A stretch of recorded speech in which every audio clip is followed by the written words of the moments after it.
You are listening to the USDN on the DFPN.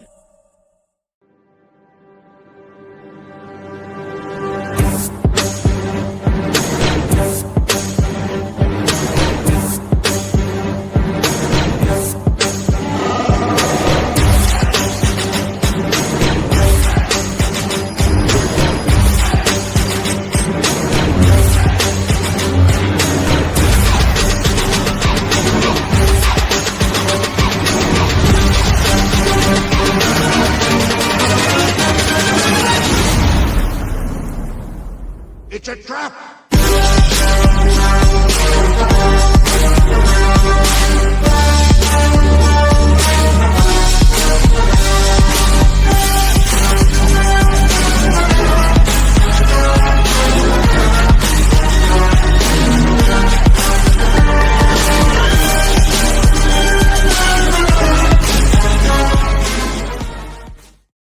What is up, everyone, and welcome to the United States Department of Nerds, where we are for the people, by the people, and of the people. Tonight, we are stepping into a story that blends history, family legacy, crime, vengeance, and the kind of title that makes you stop in your tracks: the Mafia versus the Klan.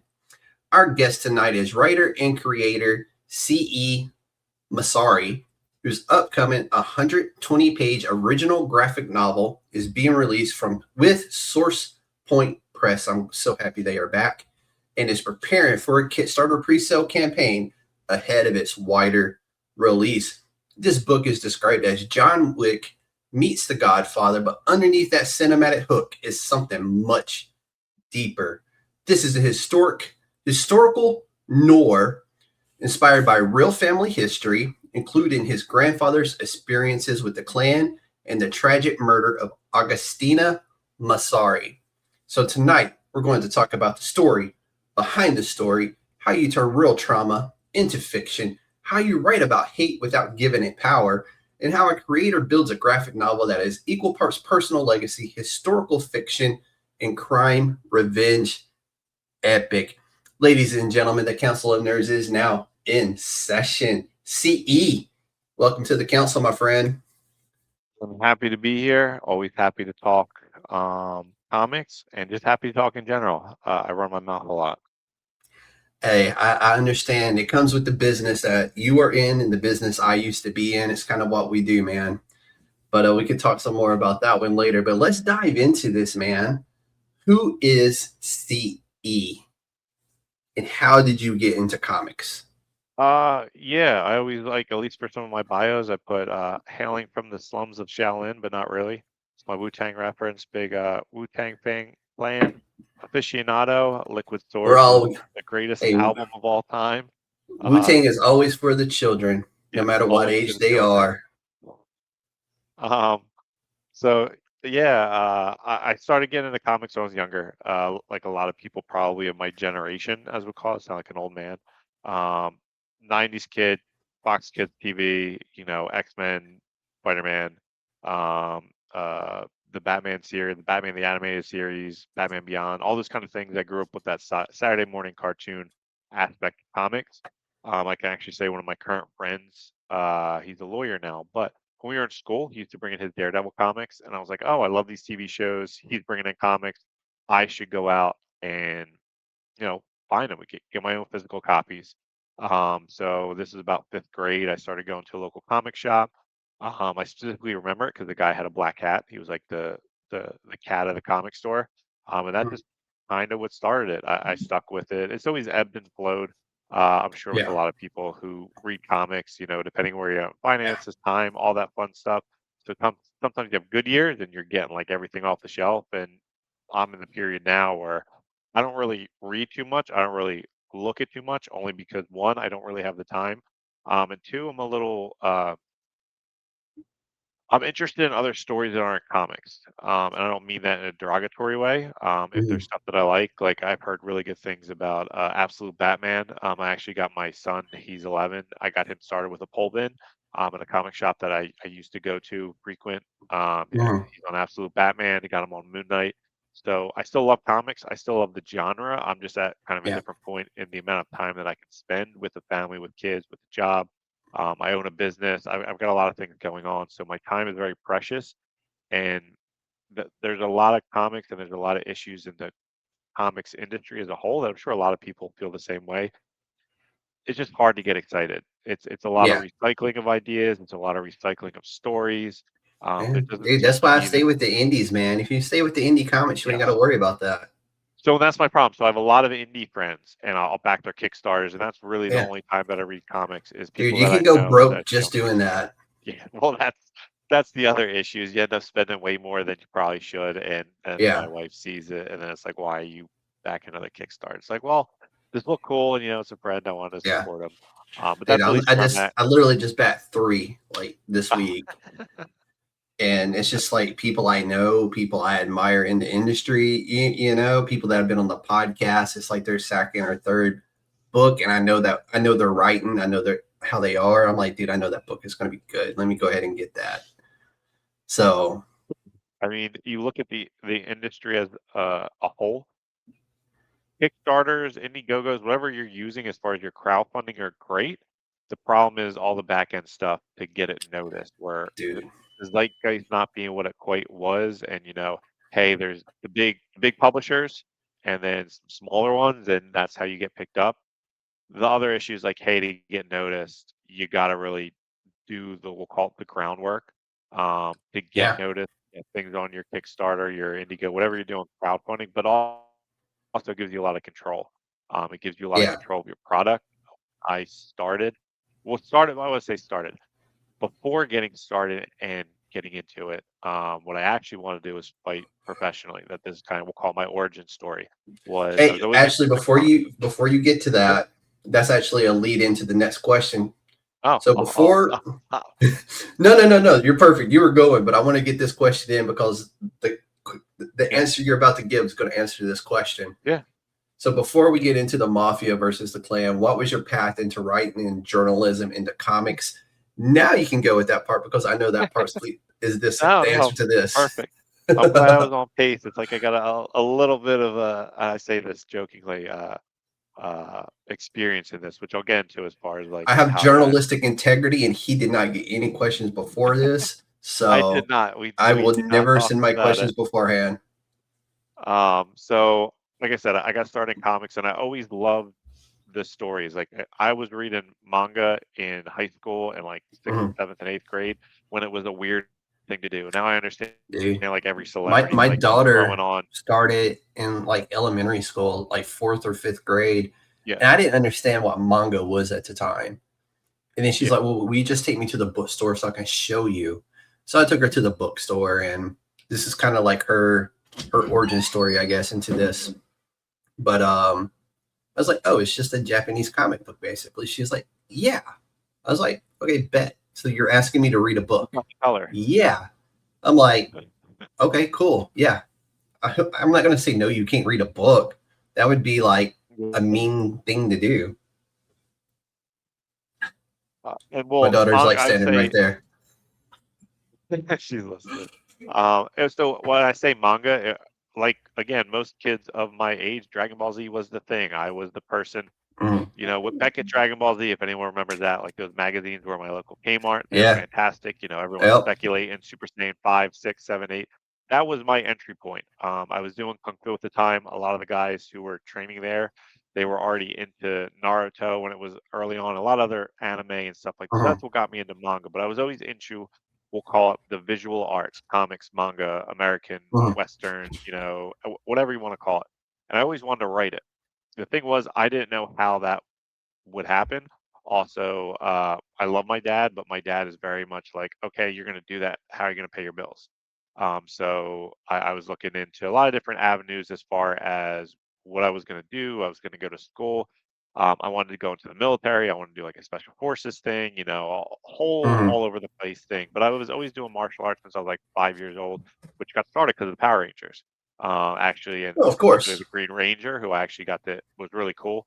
At one point in my career, I got to interview him, and he was the reason. Yeah, RIP. I met him. I worked with him in a couple different occasions. I worked at a martial arts company. He was one of our clients. I almost got to put together. So this is something I haven't told to anyone. So you're getting Ooh, I like a good exclusive right scoop. here. I like a good scoop. I'll send you the art too. Is I almost got a comic with him. So this was right before he signed with Valiant. Was it Bloodshot or Blood whatever? Yeah. Me and a publisher I was working at the time, we had some sketches done. We had a whole storyboarded. He was working at a martial arts company that basically created him as the creator. Most people don't know this. It's a company called Educational Funding Company. They I'm aware kind of of. Oh, you know EFC? Yeah, I'm aware of it. Okay, so I used to, when they were trying to go through a revamp, I used to work for them. So they did a lot with Jason David Frank, a lot of the big martial artists at the time. And so I got connected with him. I was like, hey, do you remember me from this interview? And then we got talking. So I actually have some comic sketches and some concept art for a story that we were going to do. He signed a contract and, it never went anywhere past that. In saying all that, I always wanted to write. And I've been doing martial arts since I was 5. I was getting into MMA, was watching it for a while, and I was doing Kung Fu, but then I was like, oh, well, if I want to do MMA, like I need to learn Jiu-Jitsu and all these other things. Sort of branch into that. And there's, if anyone's probably, some might remember it, some might not. There's a show called Bully Beatdown. My favorite fighter, one of the greatest people of all time, Mayhem Miller, that I wanted to be Mayhem Miller. I had my own red stripe in my hair. She found my sister. Whatever happened to Mayhem? Going to hair school. Hey, Mayhem, I am so happy to hear this. Mayhem had a really, really, really bad turn of events. He is now in the men's. He's sober. He's doing a lot of stuff on social media. He's training. He's teaching. It's the greatest comeback story, and I love seeing it because he was someone I was like he was the host of Bully Beatdown, wasn't he? Yeah. Yep. Host of Bully Beatdown. And that's why I use that as the way. Most people aren't going to know him from mixed martial arts. Some people I knew him from MMA before he did Bully Beatdown. Hey, his entrances are hands down some of the greatest things I've ever seen of all time.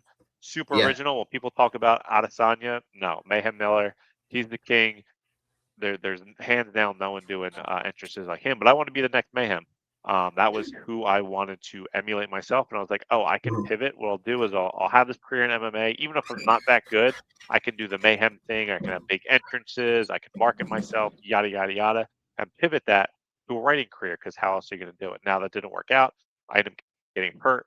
But that mindset, when I was in college, my first year or two, I was a double major in history and philosophy and religious studies. I was like, my backup plan will be I'll be a history teacher.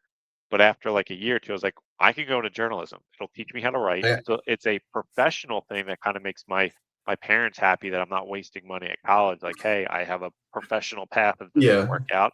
And I'm also in doing the martial arts thing. I can use that as my sports journalism avenue. So I use that. I was interviewing fighters.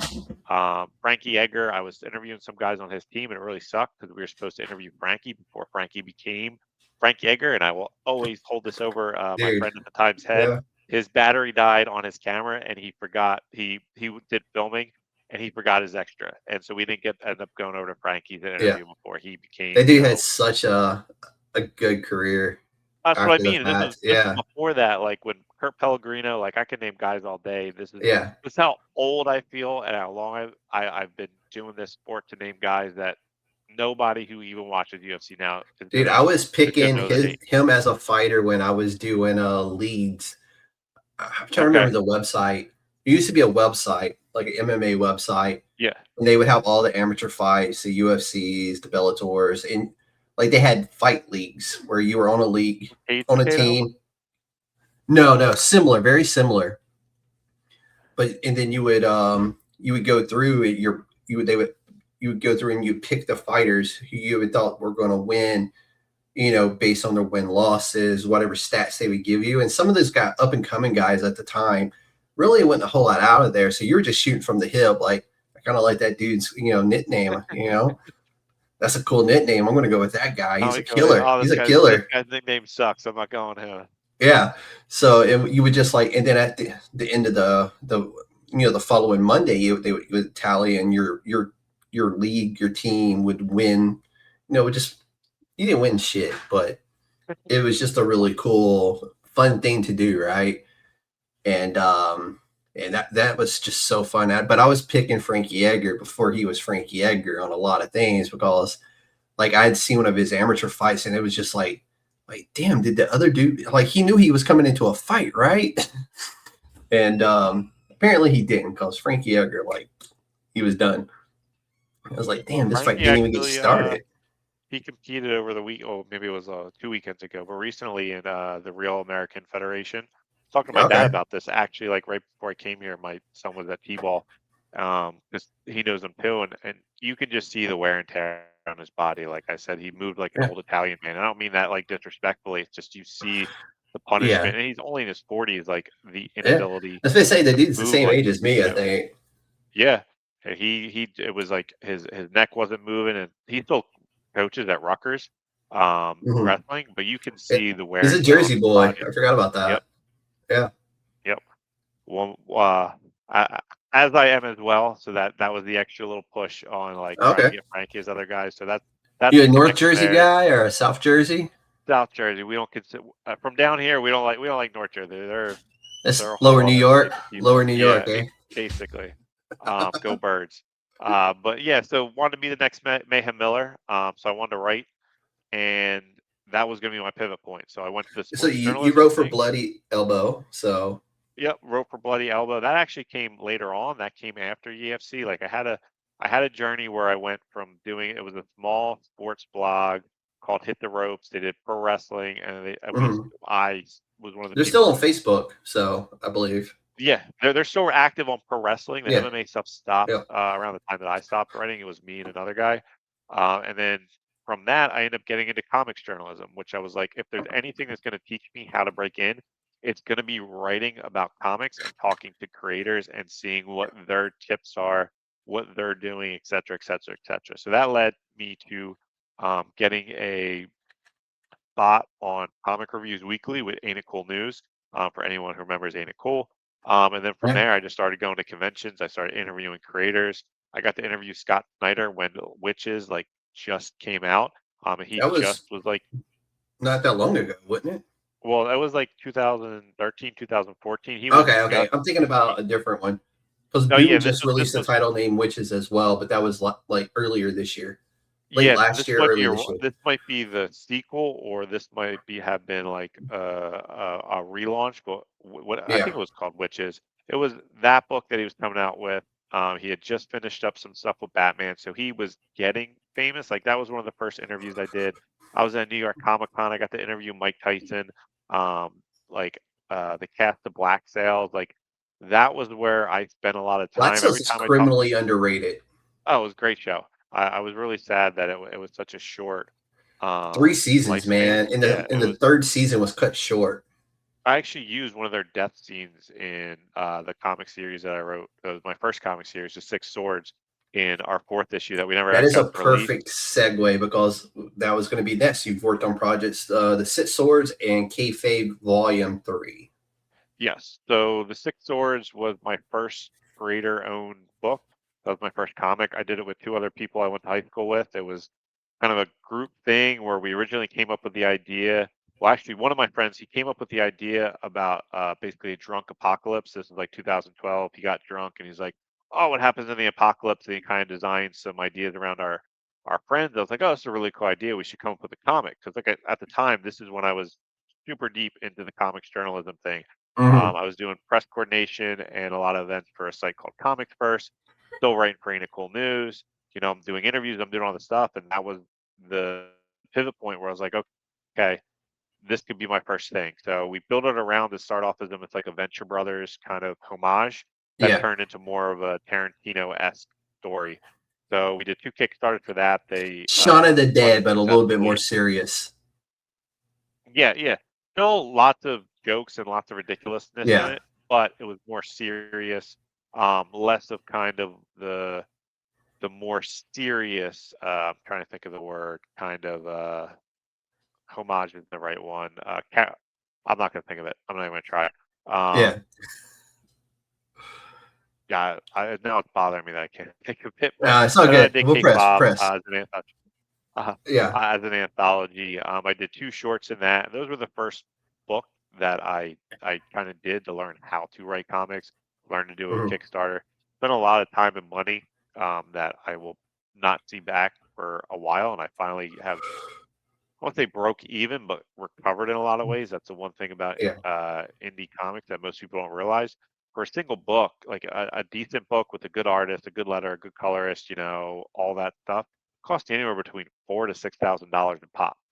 And you're not making that back off your first book. Now you might make some of it back on a Kickstarter, but then when you start adding in the cost of production of the book, and then the goodies you're giving out in the Quality of Kickstarter, paper, quality of paper, like all that stuff starts. all that. Yep, it adds up. And like when you're talking like real dollars and cents, we did a 3-issue book. Now again, granted, I'm doing it with 2 other creators. It came to about 15 to 18-ish thousand. Again, broken up between 3 people, but that's a lot of credit. And I did K-Fob. I tried to come up with another book I had 2 artists ghost on me, so I had a lot of issues with that. So I took a lot of time in between, we'll say, my last 6 Swords Kickstarter and the Mafia versus the Klan.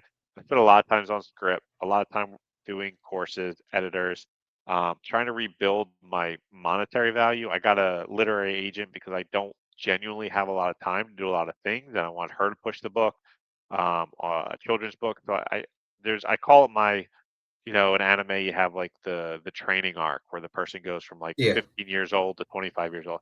That's what I've kind of considered the last like 7-8 years of my quote unquote career, because I went from doing all this stuff, going to like a convention a weekend, trying to push the 6 Swords, being into every little book that was going on in comics, getting like 20 books in my pull bin, listening to every little thing.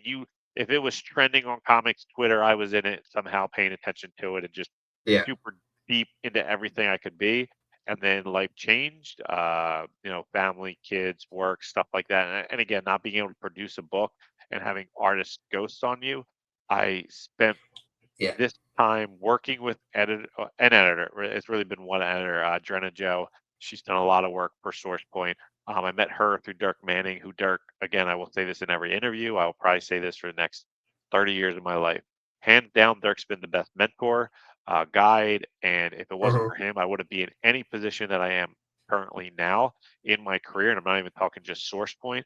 I just mean understanding the industry, understanding how to produce a book, how to conduct yourself, so many different aspects. But through him, I met Drena, and I worked on 3 or 4 different scripts and books with her. This is really the one that just happened to make it out the gate, that got noticed, and they got me the deal with SourcePoint. And then I have a couple other 2 or 3 others that are ready for production, already have some art, already have something, because the literary agent just did not work out. So yeah. No, dude, I like it. And let's actually dive into the project, because I was telling you beforehand as we were talking, I was like, dude, the moment I seen the title of this book, I'm like, we're talking about this one. Like, this is just one of those where, and then you realize the family history behind it. And SourcePoint Press, who I hadn't heard from SourcePoint Press since 2022, when they had that big thing at San Diego Comic-Con. I actually have the SourcePoint Press box that they were selling with all the comics in it. I actually have that sitting right over here with the books still in it. The only thing I did was pull the bullets bag and board them and put it back in and put the box back up there. That will be a collector's item one day. Yeah. Well, that's why it's literally sitting on the top shelf over there. Now, granted, I do have, the Arc 170 sitting on top of it, Lutz at Swing. Just add to the aesthetic. Yeah, I mean, there's just a box of Legos that I have nowhere to put that are already built. I'm just waiting for shelf space to clear up. And then eventually they will make it onto a shelf somewhere. But no, it's really cool. And so when I learned that this was SourcePoint Press, I was like, the Pact, Granted, they probably never went anywhere, but I just hadn't seen them like on the shelves and stuff like that. Like, I hadn't seen them being featured heavily at Comic-Cons and stuff since San Diego in 2022. And so I was really excited when I seen like, SourcePoint Press. I was like, oh, nice, yes. because I know the type of quality and stories they push out, and I was really excited about that.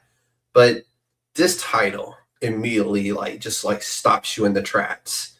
So what is the Mafia versus the Klan exactly? I'm telling you right now, if the title alone does not sell you on this book, I don't know what will. Like, the title alone should just, that is my elevator your pitch. press That is package did my a pretty sales good point. job. Well, that does a good job, but if I'm talking to anyone, it's like, I've got a comic and it's called The Mafia versus the Klan, and you're not instantly like, tell me more. Then I've done something wrong in my marketing. I should have mentioned this before. I apologize if I sound a little nasally. My daughter, I thought it was allergies. She 100% gave me a small head cold, and I can feel it. So I might not sound funny, but I think I sound funny, so I'm apologizing for that. I can't hear it on my end, but Okay. I know what you mean, because I literally had that for like a month back during earlier this year, and I just felt nasally no matter what. It was a horrible feeling. Then I finally found the right decongestant that broke it up and cleared it out for me, and I was just like, oh, I'm like, nice to breathe again. Yeah, I could breathe again. I'm like, this is nice. I don't sound like a mouth breather. That's what I think I sound like now. I'm glad it doesn't sound that bad. No, you don't. Yeah, You don't. Source Point was gone for a period. I won't go into like the details, but like many independent publishers, they got hit hard with COVID. Yeah. It killed a lot of really good companies, and luckily Source Point was able to make it out. That's when Dirk Manning, if you're not aware, for those people who do know, he recently became the publisher and kind of ahead of that. I've known Source Point when I was doing the Six Swords. I actually pitched them probably like 2016, 17, 18 on the book. I got declined. I got told no. But I see those guys all the time at conventions. Great group of guys. I can't say enough good things about Josh. Yeah, I would love to have him on the podcast to kind of talk about that. Oh, hey, I'll mention it to Dirk. See if he would like to come on, man. I'm booking I got one spot left in July, and then I'm booking August, of course. But I would love to have him on to talk about that journey, and specifically and how he managed to survive COVID, and in showing the box, man. Because I don't know if he's seen. Like, hang on one second. I'm going to grab this because it's so cool. Grab it. Yeah.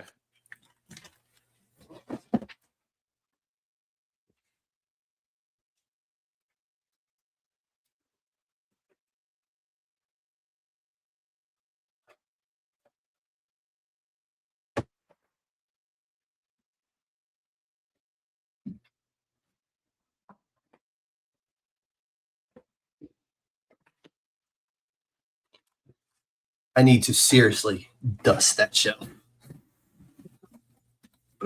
But yeah. That's it right there. That's beautiful. That's very nice. And like I said, all the books are still in here. All I did was bag and board them. But yeah, Little Red Ronin. I believe that's the whole run in here. Yeah, that was book 3, then book 2, and then book 1, and then Cold Dead Hands.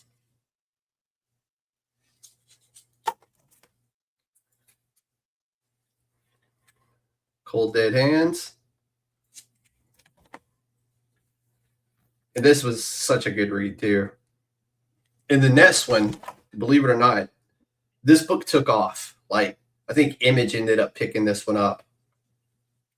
But The Curse of Cleaver County, such a good read. This is so good. Then They Came from Beneath the Sea. This was a fun read too. And then Gloomhaven.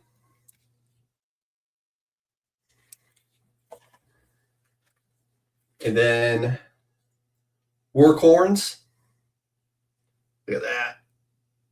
It's exactly what it is. Yeah. It's unicorns. Yeah. Oh, there's 2 there. Hang on, they're stuck together. Good Boy. Yeah. Which was really freaking good too. I think I got that whole run. I can't can't. If I saw his name, I'd remember. But the artist Pink Lemonade. I actually looked to do a kid book with him. His Blanche, Wallace, and Lentz. I believe Lentz. And then this book right here was also really good. Franklin and the Ghost. Amazing book. Franklin and the Ghost. This one is Gun, Taurus, and Cannon. But yeah. That's everything that came in their last one they did at San Diego Comic-Con.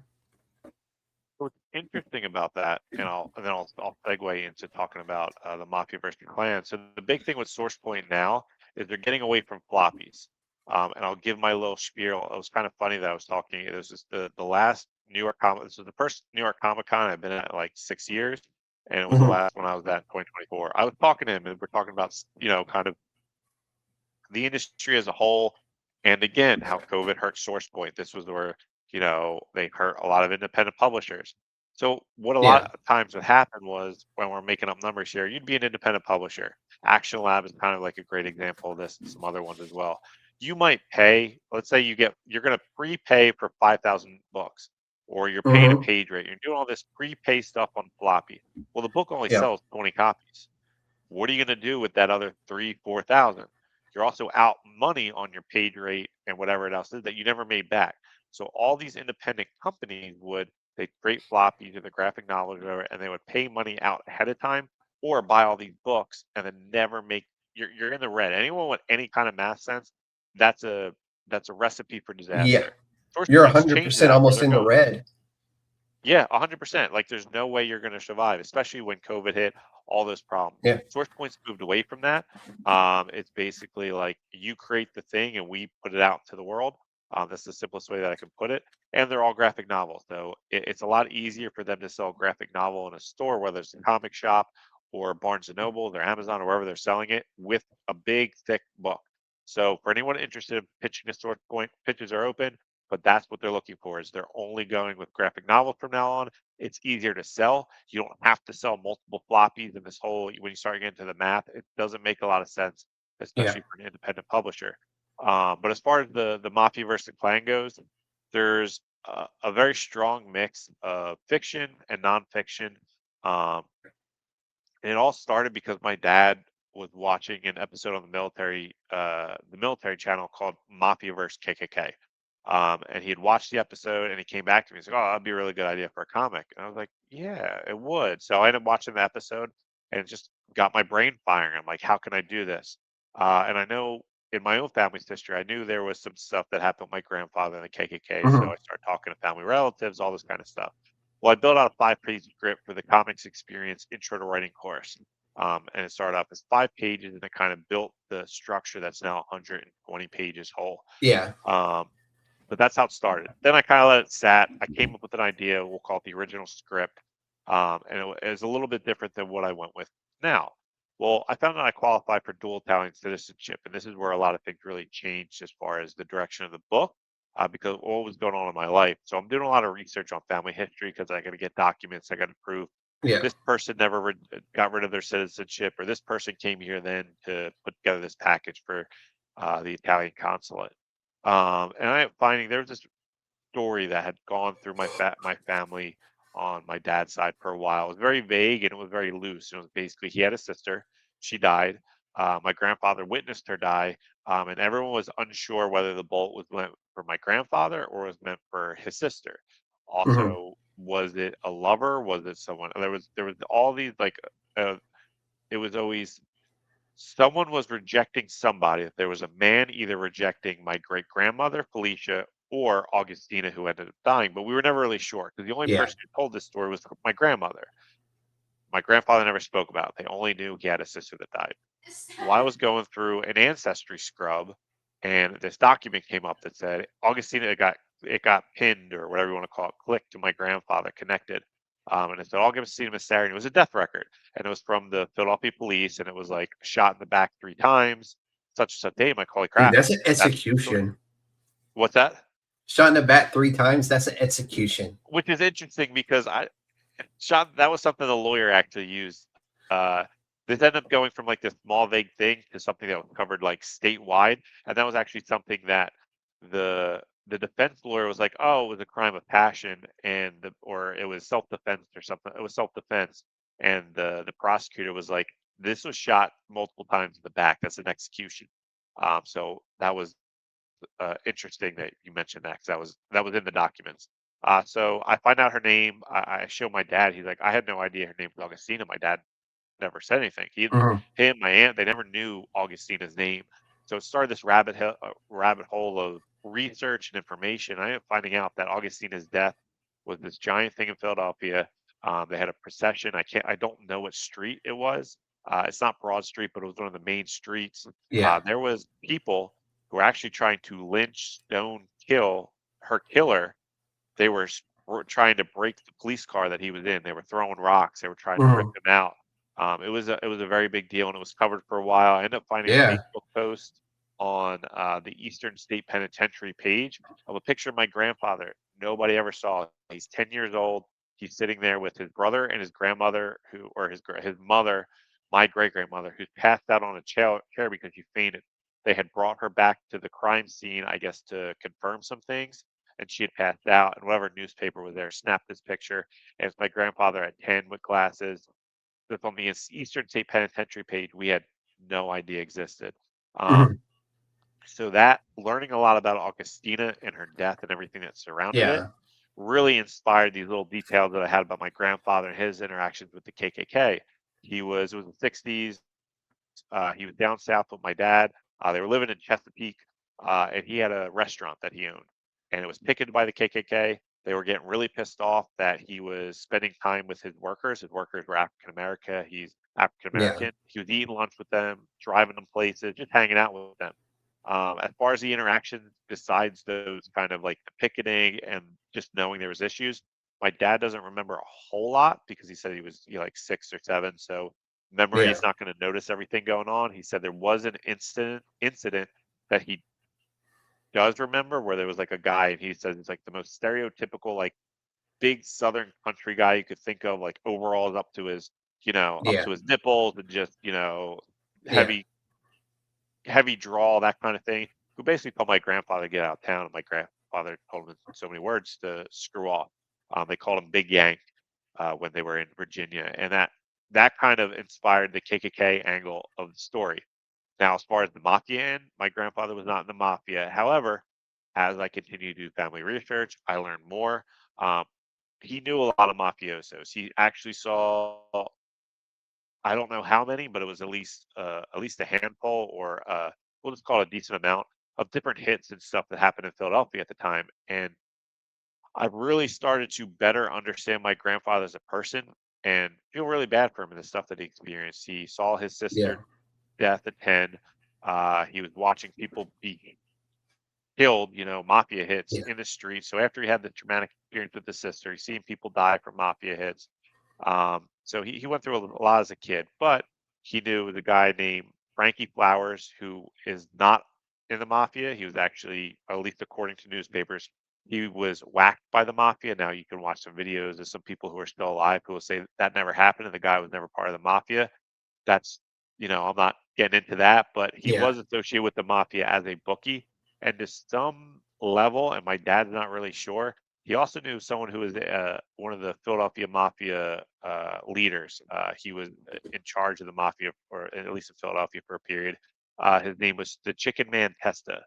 Uh, I don't know what level, and Yeah. my dad doesn't know either, whether it was like first name basis or because Italian enclave, especially when my grandfather grew up, everyone knew everyone.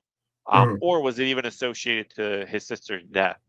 Because his sister's death was so big, my grandmom lived in a whole other, who ended up marrying, lived in a whole other side of Philadelphia, a different kind of Italian American enclave. She heard Yeah. of the murder too.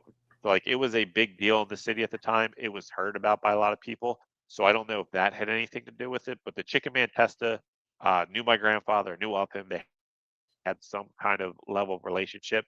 The bigger relationship was Frankie Flowers, who again was not mafioso, but he has been allegedly connected as a Yeah. mafioso bookie and was hit by the mafia. And I say that And this is something my dad and I were talking about the other day because I'm doing so much with this book. So my dad or my grandfather had gotten fired from a job, or he quit or something, and he was up in New York, and he was coming back. And he was looking for a job, and supposedly he went to Frankie Flowers for a job. Now he ultimately did not end up taking the job because he's like, "Oh, my son's trying to become a cop. I don't want to get involved with that." But the fact that he could be away for like 15 or 20 years and go to Philadelphia, get offered a position, or I don't know if it's he asked Frankie or Frankie offered it to him, but even to have that Mhm. level of ability to have something offered to him, Yeah, that meant personal relationship. it's after 15, 20 years, like you're not doing that with you're not walking Yeah, into that situation without knowing this person at some yeah, intimate level. So, and those are the only two names that my dad remembers. He said they used to walk the streets of Philadelphia, and "Hey Monk, how you doing?" And that was my grandfather Mario's nickname was Monk. "Oh, hey, how you doing, Monk?" Everyone knew everyone when they would walk yeah. the Italian sections of Philadelphia when my dad was a kid. So he knew people. What level, I'm not really sure. But taking all that information, I combined it into the story that's the Mafia versus KKK. So there's a mix of things that actually happened to my grandfather that I learned about that I threw in there. There's spoiling this a little bit, and I apologize. If you haven't seen John Wick yet, they kill the dog. He gets really mad. He goes out and kills people. Well, in my story, it's a similar way. I use the death of Augustina as kind of the linchpin and the pivot point of the story to then push the character in the book's war against Klan, and kind of having to take on the aspect of everyone can say the Klan's bad. That's a black and white, but the Mafia kind of lives in a gray area where it's like, oh, are you defending the people in this area? Are they really bad? Like, depending on who you ask, kind of thing. Where he Yeah. essentially has to make a deal with the devil to get the justice that he feels he is owed, or not owed is the wrong term, but he feels is right for his daughter who's now been killed. He feels like that's the only way to get justice because the police aren't working with him. No one's helping him, and he's an Italian immigrant in the 1930s, or Yeah. 1920s. Not a lot of options there. So it was like, hey, I got to make this deal in order to get justice for my daughter, kind of thing. But the death of Augustina, real life, was something that just impacted my grandfather until the day he died. He was having nightmares, like night terrors, when my aunt was getting a divorce because he thought her husband was going to end up killing him. My cousin remembers just kind of waking up at night, going like getting a glass of water from the kitchen, and my grandfather just sitting on a couch smoking a cigarette, just kind of like dazed out. Like it was something that was tough for him his entire life. And finding out how big it Mhm. was in the city, that's even crazier. Like you just didn't Yeah. talk about it back then, and it was a vague story. And now it turned out to be like this was a statewide story for years. Yeah. So I hope I Yeah. covered everything with that. But that's kind of the crutch of it is I'm taking all this family history, I'm combining it into this narrative, and at the minimum, if you're not interested in the mafia versus the Klan as a narrative and all the action that you can get Mhm. applied from that kind of title, then I just can't sell you. No, I mean the pitch you gave me in the email when you originally sent it over to me, I was like, oh, yeah, dude, like we're doing this one. This is too good. And I love the fact that you were able to roll in like some of your family history and your grandfather's history as like a homage to your grandfather, like a love letter to your grandfather, as like, hey, some of this stuff is what my grandfather experienced. And then of course you got to exaggerate some stuff, right? It's a comic book. You literally do whatever you want within the pages of the graphic novel or the comic book. But the fact that you were able to bring in some of your family history, your real life family history into this story just makes it's more meaningful to you, but at the same time, it gives other people a personal connection to that as well. You know, like that's I'm a actually good glad buy you said that, into it. and I'm gonna steal it, but this is 100% like a love letter to my family and to Yeah, my grandfather, and the pride that I find in him. I have in my yeah, I mean, as well as my dad too, but like him in particular, like my Italian heritage, my Italian American heritage, my pride in that is from him. And this is 100% a love letter to him. I've got issues, and I've talked to my aunt about this, my dad, because they, in the process of me doing this book, they've gone through, I don't want to call it PTSD, but they've come to understand their yeah, father at a different level because there's a lot of stuff they didn't know. They didn't realize, like, the newspaper Men in article. that era didn't talk about what happened to them on a No. personal level. You were And lucky if to it get wasn't- a hug, a handshake, I love you, or any of the above. yeah, But you knew and they cared about you. And that's the one thing they always made sure. They may not have showed it, but they cared about you. oh yeah, they and my grandfather was that way. He was a big bear. It was just like these details. They were not talked Yeah. about. I even talked to my grandfather had 3 siblings. The oldest was Augustina, then his brother Joe, my uncle Joe, and then him. My uncle Joe, I talked to his family. He didn't tell anyone anything either. And they were actually really appreciative that when I found out this information, I provided to them of how serious this was. The short end of the story is there was a man renting a room out in my great grandmother's house. My Mhm. assumption It was is common my then. well, my great grandfather had died. So my great grandfather Eduardo passed away when my grandfather was 3. So my great grandmother Felicia, who spoke next to no English until the day that she died, had to raise my great aunt Augustina, my uncle Joe, and then my grandfather. So she had 3 kids, no English, in the Great Depression. So again, armchair historian, she's probably renting out the room to pay her bills because she was also Yeah. making wine as another job. My grandfather was also working selling newspapers at like 8, 9, 10 years old to make money for the family. Yeah. Well, they had this guy who was renting a room in the house for I believe it was like 10 years. It was around the time that Augustina was, when I did the math, was about 7 or 8. He probably moved in up until the time she was 16. Well, at some point, this guy started to push his weight around. He was trying to boss the kids around. And supposedly, at least again, according to the newspapers I read, he hit one of the kids. And that's when my great grandmother Felicia was like, all right, you're out, get out.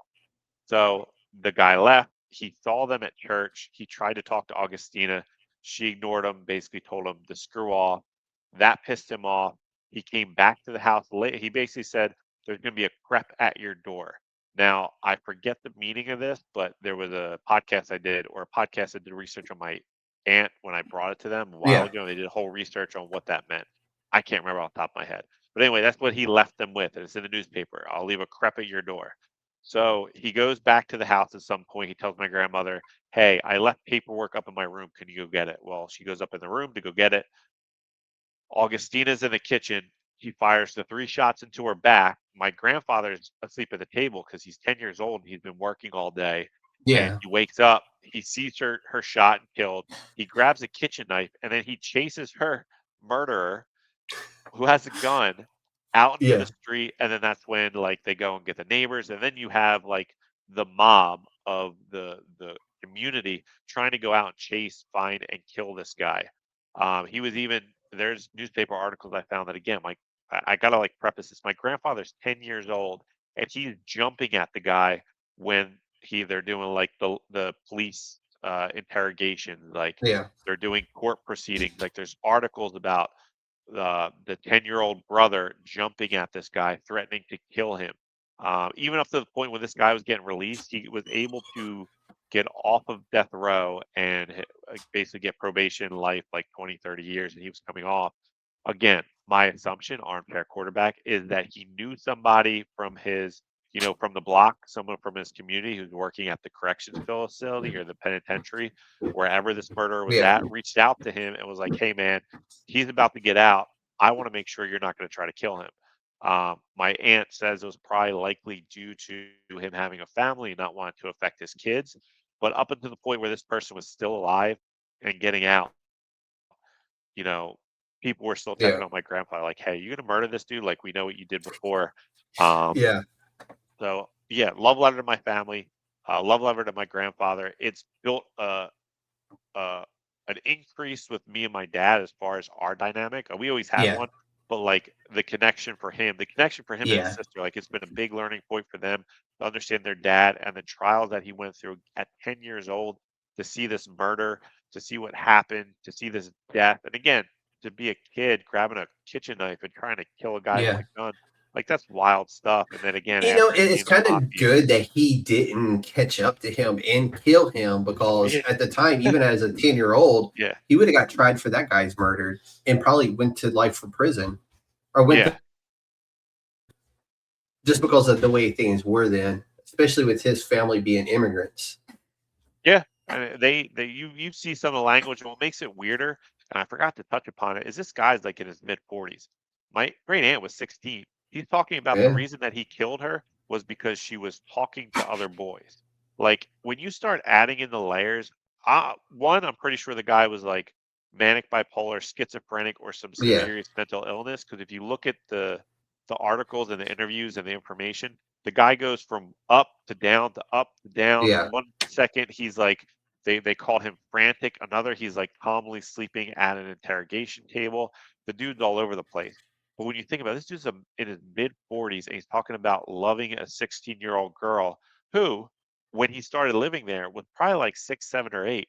Like Hmm. I got really like skeeved out, probably like a tame term, reading this. Like, was he potentially like a pedophile and like stuff was happening Yeah. in the house my great grandmother didn't know about? Like, there's just a lot of details that I can only look Yeah. and take the information that I'm looking at a newspaper from over 100 years ago. I don't have any firsthand accounts, and just feeling bad, not only my grandfather, but my great grandmother, my great aunt. She was 16 and lost her life for no reason. Even my Yeah. great grandmother, my dad told me a story. He's like, I'm pretty sure I know why she reacted this way now, hearing about this death.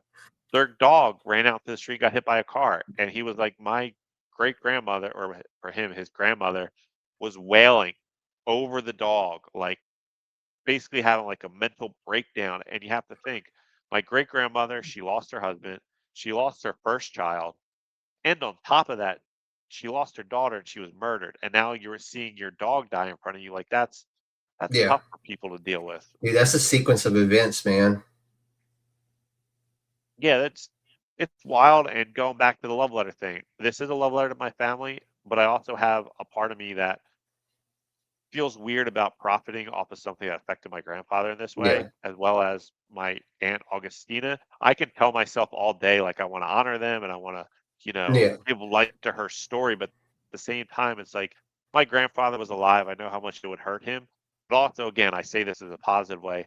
I would think, and this is just knowing him and just probably making myself feel better, that if he's looking down on me, he's like, hey, he really cares about our family. He's done a lot of work and cares about this story. He's not looking at this as a money grab. It's like, hey, he's honoring our family and he would be happy, but only in death, because if he was alive, he'd have he'd have Yeah. some words for Yeah. me.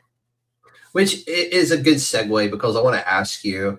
So you're working with this family history, and there's some lines in there that you could probably cross, and you don't want to cross those.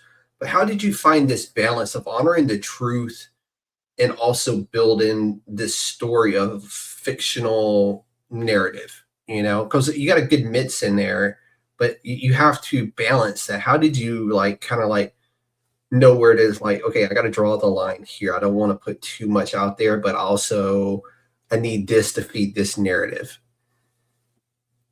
I think the best way that I did it, the best way I approached it was I did it, and I'm saying this not kind of tongue in cheek, but like I did 2 years of history in college, and that's absolutely nothing.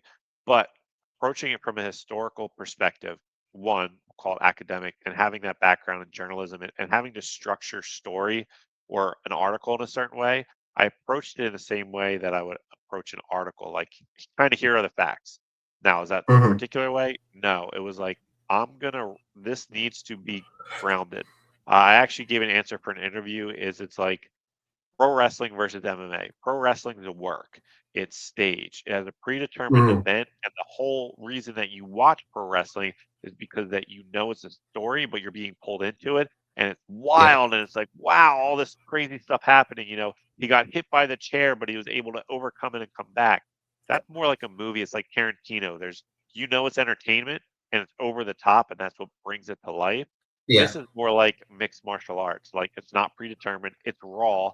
It can fumble around. Like there's some fights that's like, whoa, that was super exciting. Other ones it's like, holy crap, he was just a wet blanket for 3 rounds. It's terrible to watch. Yeah. But it's Yeah. raw. It's Yeah. grounded. It has that kind of fumblingness that makes it more raw. I approach this kind of from a mixed martial art perspective. It's raw, it's emotional, and to be honest, as the script went on, it started in one place. as I've gotten better as a writer, as I've gotten more into different theological elements, philosophical elements, different writing styles, researching a lot how writers that I care about and that look up to how they've done things. I tried to intertwine those, and really it was about infusing the emotions of how would I feel as a father if my daughter was killed, if my child was killed, no one was doing Mhm. anything about it? What lengths would I go to get my revenge? Would I just accept, hey, I can't do anything about it? Or would, I make a pact, again, a pact with the devil to go, no, no, Yeah. I'm going to do everything I can to get her justice. And that's the way it's portrayed.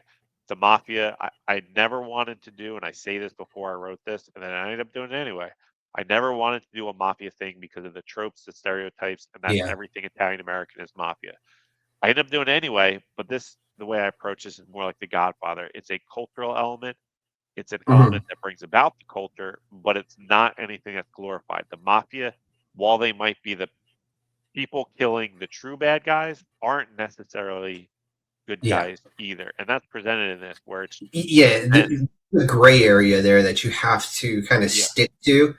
And I know for a fact, like my grandparents, they were Chicagoans before they moved to Alabama, and back they kind of did the back and forth thing. So I'm familiar with some of the things you're talking about, yeah, and those communities always have taken care of those communities, whether it was illegal or illegal according to who or what. But family bonds are family bonds, and Italians will take care of Italians, and the Irish will take care of the yeah, Irish, and we're it's just tribal. the way it's.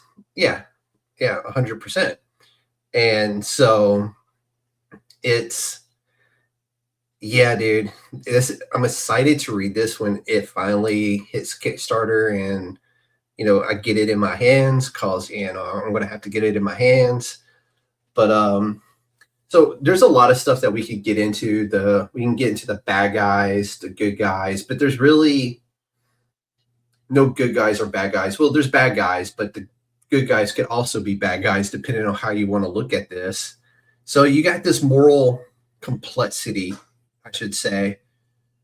Like, how do you avoid making this a simple good guys versus the bad guys story? Like, because it's hard to do, because you can't really paint the mafia as good guys, because we all know from a historical, like, they're not really good guys.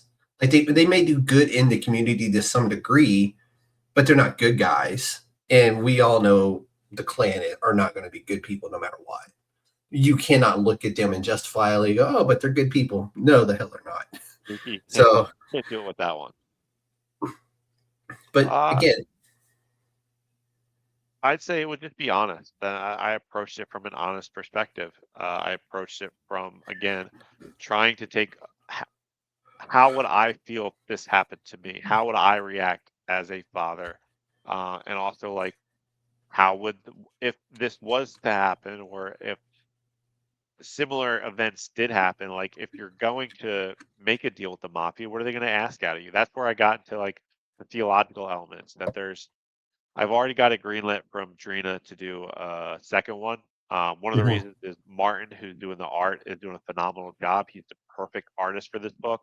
It yeah, happened to be providence and luck that I found him. I was looking for a completely different book. I'd put up some ads on Reddit and Facebook and stuff, and he emailed me and he sent his art. I'm like, you're not right for this book that I put the ad up for, but I had this yeah, idea and this script. You are 100% perfect for this one. He's done such a phenomenal job. I almost mhm, felt like I had to do a sequel just to get him to do more art because he yeah, fits it so well. yeah, And then taking that style, that, again, honest ability to tell things, I got really into the theological element. There's a lot of elements that we could talk are a culture clash, but a lot of the pieces of the book, Mafia versus KKK, are Protestant versus Catholicism. And I don't mean that like, hey, I'm truly saying Protestant versus Catholicism, but culturally and historically, like, people always yeah, think, oh, black people, white people, brown. No, when the 1900s, the 1800s, it was about ethnic lines. It was about your religious lines. Like, even within Protestantism, like, if you were a Baptist and you were Presbyterian, people got violent about it. So Yeah. when the Irish came over, when the Italians came over, because they were Catholic, Catholic. there's lots of history about how Gangs in New York, it's a movie based off of real Dude. things that happened. That's how a lot of the things that Criminally underrated movie. It is so good. great movie and a So good. real things that happened with Yeah. Protestants and Catholics fighting. So taking that element of the Italian Catholicism and an immigrant coming in, and then the Klan being quote unquote Protestant. We don't have to get into like whether they're Christian or not, but that element of like you're bringing this foreign religion in, lining underneath the story of like the theological aspect of Christianity, redemption, selling your soul to the devil. There's a lot of parts where I really tried to play to the medium of comics. This probably would make a great movie, absolutely. But comics is a special medium with a special way of presenting things and telling story. Where like you'll get the issue of like a director will be like, my script sucked. I couldn't get my movie done, so I want to make a comic, and then I want to make a movie. Well, that's not really coming in with the right frame of mind. Aubrey Sitterson, Yeah. he's been doing a That's bunch my of stuff dude on right there. yeah, but his Substack, like I remember reading his Substack, he put up a piece about using on his current book, Free Planet. Yep. This is how I'm approaching this from an art perspective and using Yeah. the medium to its best ability to showcase X, Y, and Z. And that's how I approach this. How can I Dude, make are this you reading shine Free and Planet? I unfortunately I don't have the time. I see it. I'm like, oh, this looks beautiful. I gotta Dude. pick it up. Though I think the It's first trade paperback just came out. Go so get that that's first trade I'll say that's paperback, myself. read it, When I and go to get my son's comics, I'll grab that. I'll dude, grab the trade it is paperback. so damn good. That's Like, good to hear. I remember when I was still doing new comic book days before I really transitioned Yeah. hard and just stopped new comic book day, and I'm focused only on indie creators and telling their journeys and their stories. But I read issue 1 of Free Comic Book or issue 1 of Free Planet on New Comic Book Day, and I immediately was just like, dude, if y'all don't pick up any other book at all, you have to hit up Free Planet, because at the end of the day, what does it truly mean to be free? Well, that's so I will say Aubrey influenced me in a lot of ways. Looking at his Substack and the way this is like pre-release, the way that he was Yeah. approaching that book. I Subconsciously, think I read. I'm pretty sure I read the same one. I yeah, read he was putting it it out too. for a while. He's like, this is how I'm approaching the sequentials. This is how I want the art to look. Subconsciously and slightly consciously, it did influence me the same way. There's certain panels and ways that I wrote the script where, because I'm taking that theological element and the character Mario, as he's making decisions with the Mafia, he's crossing thresholds and the shadowing's becoming darker because it's like he's crossing into darkness, or there's elements of the Virgin Mary or the cross and certain things that are set up in certain places that Martin's going to show. Like, there's the background of the divine, and the character of Mario is not saying, hey, I'm dismissing God, saying screw God, this you took my daughter from me. If anything, he's still acknowledging there's a higher power, but he is so willing to get justice on earth, to get Yeah. justice for his daughter. He doesn't care if he goes to hell. He'll willingly give that up and is knowingly giving up his soul because he feels this is the only way to wrong the rights of the death of his daughter. So I try to take those heavier weights and throw it in there. And there's a redemption arc for him coming slightly. I don't want to. It's not like happy ending Yeah. Disney stuff, but I Yeah, also no, want in to a play story with the like fact this, you that it's cannot showcasing. expect the Disney ending. No, and there's unfortunately not. It's not necessarily a terrible ending, but it's not a Disney ending. But there does need to be, if I'm playing with themes of Christianity, there does need to be whether you're Jewish, whether you're Christian, whether you're Muslim. The Old Testament element, the New Testament element is redemption. There's always the opportunity to turn things around. That turning around might not end up in the best place for you, but you have the Yeah. opportunity of forgiveness. You have the opportunity of redemption. And that's what I want to show once I get to the second the Mafia vs. Clan 2, is to bring that full circle. So the first book is very much based in, I am knowingly making a deal with the devil and I don't care if it costs me my soul. I am getting justice and revenge for my daughter. And I'm glad you brought up Martin earlier because that's where we're going next with this story. So this is a black and white Noir visual style with selective color, which is one of my favorite styles. Like it absolutely 100%. I love this style of art with the splash of colors. My own personal book that I will be writing and have started piecing together is going to be done in that style. So what made that the right look for this story? I at first, color seemed like when I first came up with the idea, color seemed right. But as I built it, it was like this would be really cool. Like if I'm gonna do a Mafia book, I should take it to like the 1940s and 50s, black and white TV. What would that Mhm. look like? And then as I'm building it out, it's like, oh, but I like color and I like splashes of color. And then I got the idea for Sin City, like Sin City does black and Yeah. white, but there's just splashes of color. And then as again, Yep. I'm learning as a writer and a creator play into the comic medium and to make it its strongest self, I was like selective color. And then as we've been playing with the color, as the pages are coming through, sometimes I'm like, ah, the color doesn't work here. Now I know exactly all the pivot points of where I want color. I Yeah. want color. They're always going to be the same theme, but now they're a theme attached to something higher. You'll notice it throughout the book why certain things are colored the way they are. They're always going to be the same red, Mhm. that Sin City black and white red. But what I thought it did is it brought another element of what makes comics so special Yeah. is you get that next level of art. It's a visual medium. I think it's Chuck Dixon. Someone I saw an interview the other day, and it's basically you come for the art, you stay for the writing. Well, in order for Yep. people to come for the art, I want it to be strong and use that what comics is so good at, and that's visual storytelling. And I think that just turns it up into such I don't want to sound douchey, but like artistically or Yeah. aesthetically pleasing. No, 100%. And I've always appreciated that kind of black and white storytelling.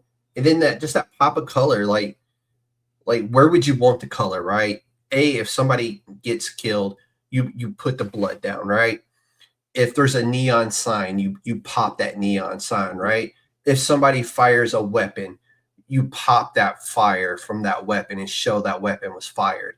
And it's just those simple adds and pops of colors. You keep the color palette small and around the same types of colors. You don't like go, oh, I'm going to throw a pink here for this neon sign. No, you pick a few colors, and those are the colors like you kind of stick with throughout the whole book. Yep. And that's like your palette. Like you pick your 3-color palette, right?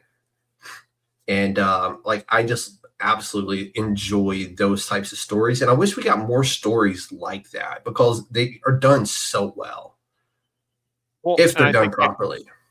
done properly, I say this jokingly, this is not the motivation. It's also a lot cheaper. It's a lot less you got to pay full colors for a book.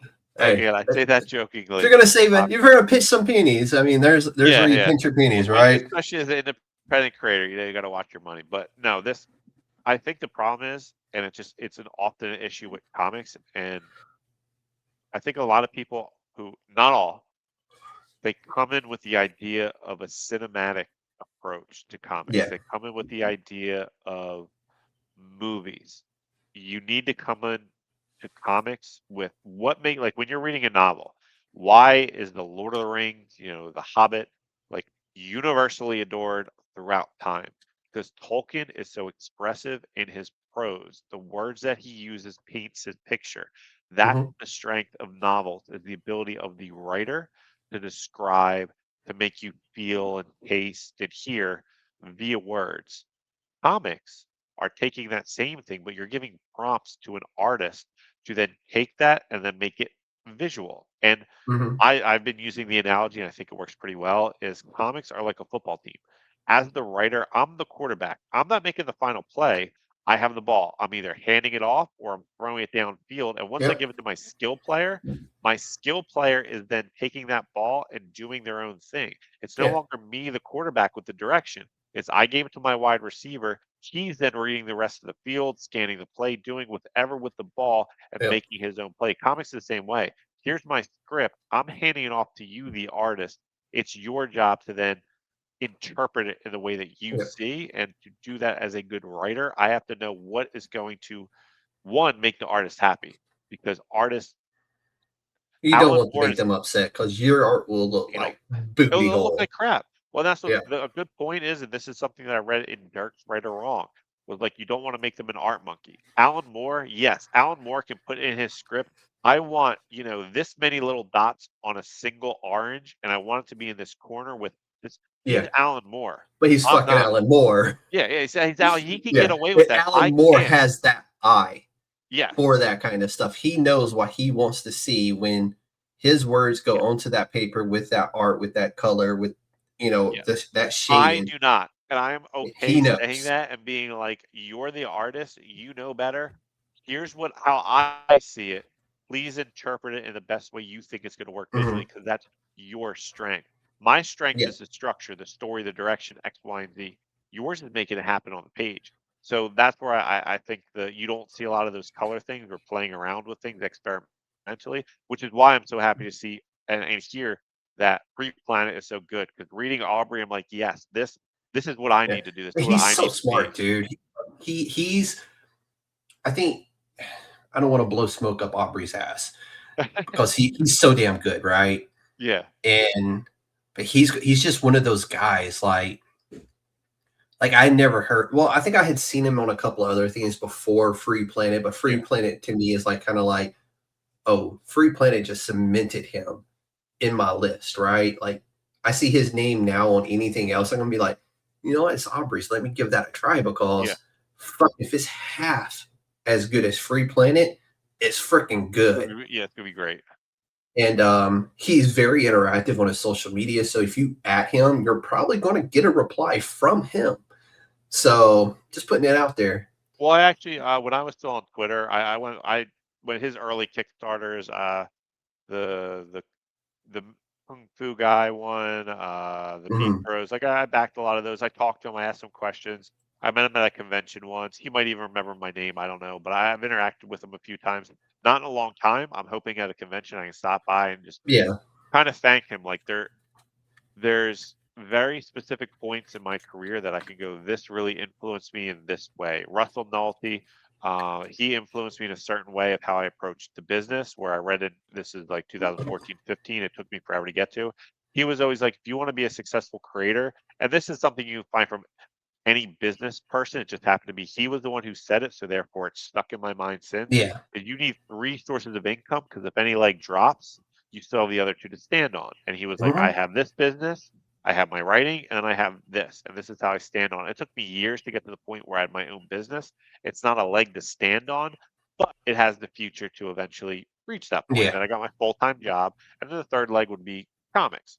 Well, I can say that Aubrey, and the way that he was laying out his approach to Free Planet through his Substack, explaining all this stuff, this was like my most recent click in the mind of like, yo, this is what I need to think and approach this medium. Yeah.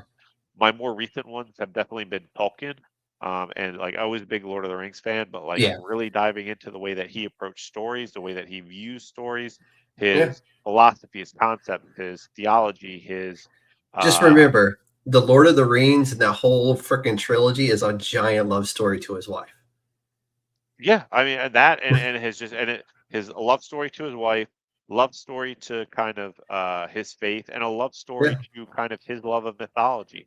And that's something where I'm now approaching. Like I've got like Journey to the West. I've got the poetic Eddas and stuff in my Amazon list I'm gonna start working through, because I personally feel that's where I'm now going to grow as a writer. It's learning how to do the comics, right? But also looking at the older stories, the Iliad, all those fun things that you don't appreciate as a kid, to see what I have reread the Iliad as an adult, and you will enjoy it a lot more as the Odyssey the same way, right? You will enjoy it a lot more as an adult, because you find yourself relating to characters that you're like, as a kid, when you were forced to read it, you're like, man, fuck that guy. Ignored it. And then you get older, and you're an adult, and you're like, fuck, I can see why he wanted to do all that. Yeah, that makes 100% sense. Like, he wanted to kill that guy? Oh, no, I can see that now. Like, that's understood by me. Yeah. So, like, right on, dude. No, you're picking up some classics. Sometimes just good for the soul too. So, but Well, it's I good know to be we've talked varied, about. and they always. Yeah. Sorry, I was just to close. No, go We ahead. talked about like the like comics and stuff.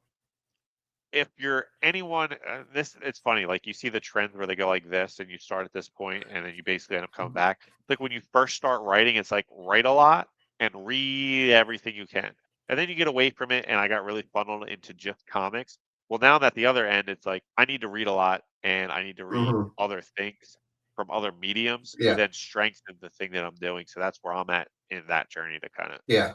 circle it there. Sorry. Yeah, I mean, I feel you on that one because I mean, my second job is this, right? I get to talk to creators.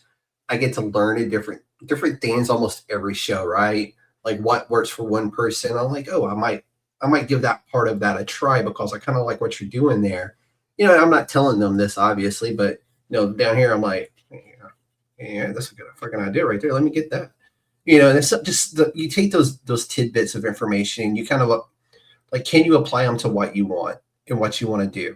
Like, how does it may work for them, it may not work for you, but hey, you're going to roll the dice. You're going to try it yourself as well. And, but no, Aubrey has been like, you can go back and you go find where I talked about Free Planet #1 on the podcast and go see everything I had to say about that book. And I have been like, the dude going, hey, if you're not reading Free Planet, you're cheating yourself, especially in the world we live in today.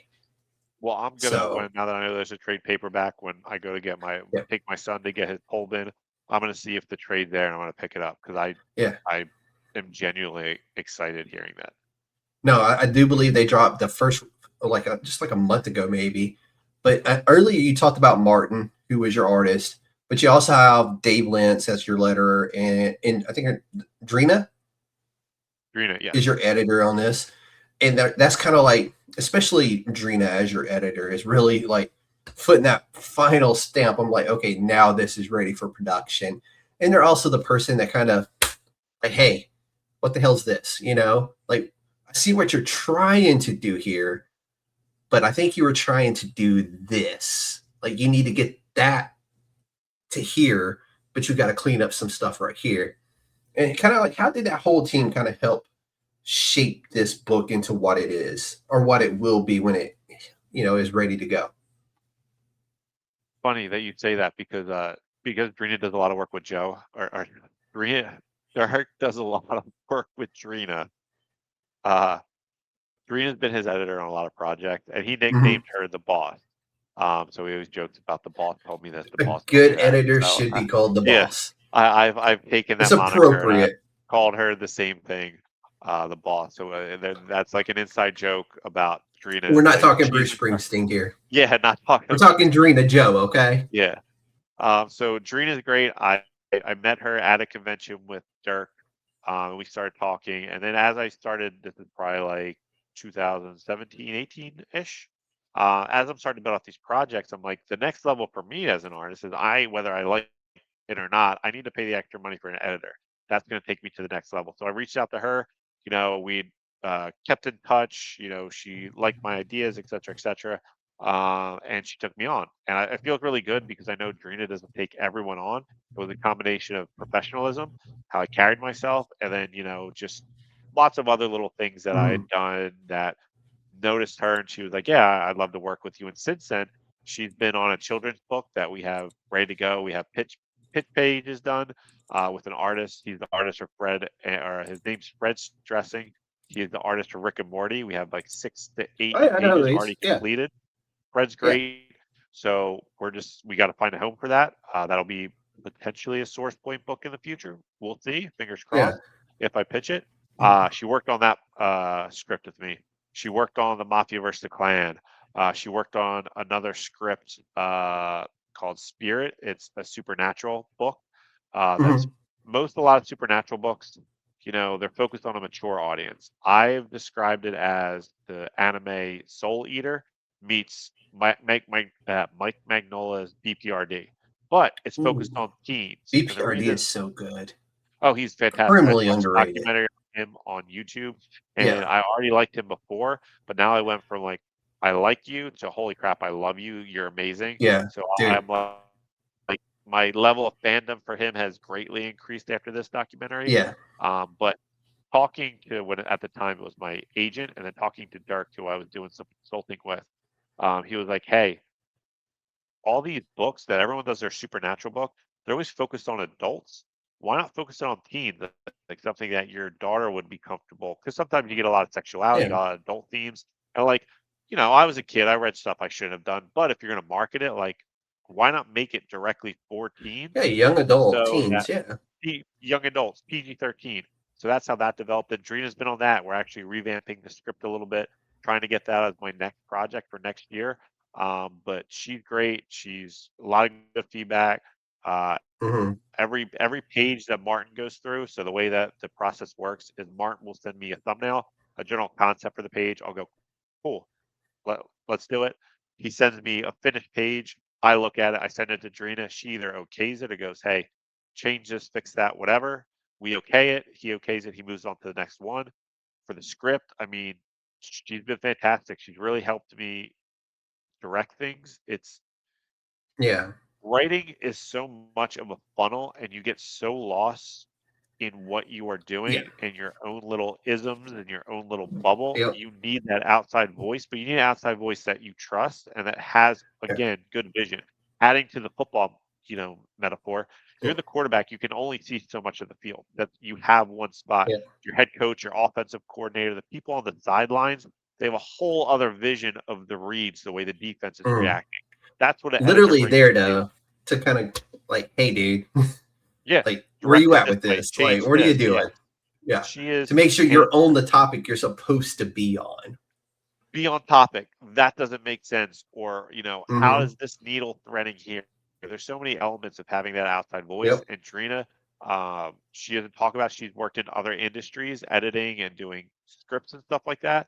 Uh, she has a lot of experience that she will never tell anyone about. But being able to spend that time with her and learn from Yeah. her, and the fact that she likes working with me, she likes my work, she says good things about me, makes me feel really good, because it's like, oh, she's worked with some really up there people. And Hmm. to have her give me her stamp, that helps. And Yeah. like I said, every time I come onto a project, she goes, it doesn't make sense. I don't like that. And she's been brutally honest with me with some things, like no holding back. Dude, that's what they're I there for, appreciate right? it. They're there to Yes. be brutally honest to you, and that's what you want out of an editor. And I know a lot of people out there can't afford an editor on their projects. However, I did an interview with Michael Williams, who has been editor on things like The Diary of Sweet Pea and a few other Okay. stories. He's also a comic book writer. But the episode I did with him is almost like a master class of writing and like editing and that kind of stuff. And so if anybody out there cannot afford an editor, go watch that episode on my podcast with Michael Williams. It is a master class Worth of, it. yeah, it's a phenomenal. He's wrote Wild Ani. He's done Shark Force. He's been the editor of Sweet Pea, which is a fantastic book on Kickstarter right now, if anybody's interested in that one. But it is literally just like a masterclass on what it means to be an editor, and also having the background as a writer, but masterclass. If you can't afford an editor, watch that episode. You will immediately learn something. So just putting that out there, because I will recommend, if you can't afford an editor, put it on credit. And I'm not saying go in debt, but an editor will take you from having a good book to a great book. And I've learned that experience. Like with the Six Mhm. Swords, there was 3 people working together, so we're kind of self-editors. And one of my friends, he actually, I went to journalism school with him. He was actually Mhm. one of my editors at our school newspaper at the time. He ended up going on to work at Forbes, do video games. So he was Yeah. a really good editor in a way because he had that experience. But after that point, like what took my stories to a level that I can say are professional grade to get pitched, Mhm. and obviously at least some degree picked up, and also again exclusive.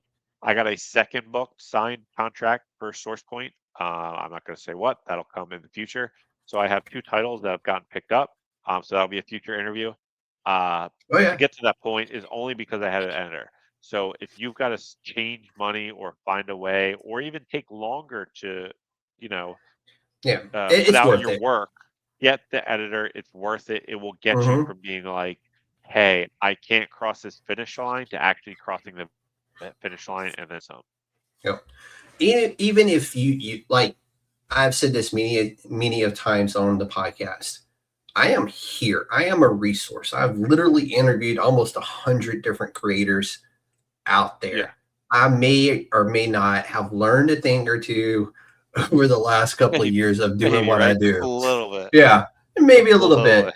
And I've always put it out there. Like, if you have questions on your Kickstarters, if you have questions on your story, does your story make sense? I have literally read several hundred, well, more if you count what I buy at like New Comic Book Day and that kind of stuff, but from creators just like CE here, creators like Mike Williams. Like, I've read their books, I've read their stories. Like, I have literally read hundreds of these Kickstarter type of books, and I am a resource. Like, reach out. I have no problems helping, you know, as just like another set of eyes, just to go, hey, I like what you're doing here, but over here, I noticed this. You may want to go back and fix this. Or, hey, your story is kind of like, there's some shit missing here. Is that intentional? Are you planning to do a flashback sequence later on in the story to fix this? Like, what's your plan there? See what I did there? Because flashback can fix anything. But no, I just wanted to bring up, because we were talking about editing, and I know a lot of people can't edit or afford that, but I do have another interview out there, and that was a masterclass. Like, I was sitting there like, no shit, I brought the notebook and the pen out, and as he was talking, I'm like, hell yeah. I'm like, about halfway through me taking notes, I was like, I'm recording this. I'm like, I'll just watch this back later and finish taking notes. And I literally watched it back again later and took the notes, you know? So I got like one of those journalist notebooks, and it's like probably 12 pages of notes that I took from that interview, because it was just that informative for people. So, but let's talk about Source Point and the Kickstarter, man, because I told you from the beginning when you emailed me, I'm excited because Source Point is back. They haven't, like, this is the first I've heard of them again since like 2022. So when you were like, oh, Source Point Press, I was like, what? Source Point Press is back?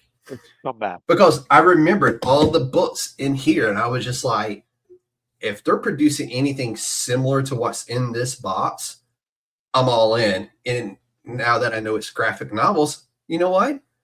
I'm still all in, because let's go. But let's talk about that, man. How did you connect with Source Point Press, and like, kind of what does it mean to be kind of part of their, like, I don't want to call it a relaunch, but it's a relaunch kind of. Relaunch. I know it's amazing. This is like, it's extremely fulfilling. I am beyond thankful for the opportunity from Dirk and Josh for lots of reasons. So like I mentioned before, Dirk Manning has been my guide, my mentor, my guy, my big brother, whatever you want to call it from a comics perspective, for forever. My first NYCC, obviously, like I said, I'm doing comics journalism because I want to learn how to do comics. Well, they had a panel. It's like, this is how you get into comics, this whole whatever thing. Happened to be Dirk was one of the speakers. He mentioned that, you know, like most people do, hey, I've got this book, come to my table, come pick it up at the end of the panel. So I go mosey on over, and I'm telling you, I only had the idea to walk to his table, buy his book, and be gone and never see him again in my life. Never. One, Dirk's a good salesman, and two, I end up having a lot in common with him. I talked to him, I'm grabbing the book. He's like, oh, I see your press. Who are you here for?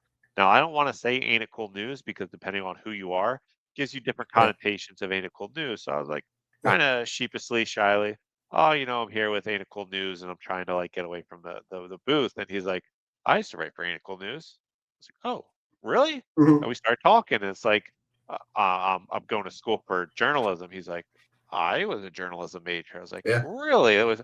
I'm a martial artist. I'm a martial artist. This whole list of things. We got talking, and he was like, hey, keep in touch, this, that, and the other thing. So I kept in touch with him. I was going to do a follow-up interview with him. Doesn't exist anymore.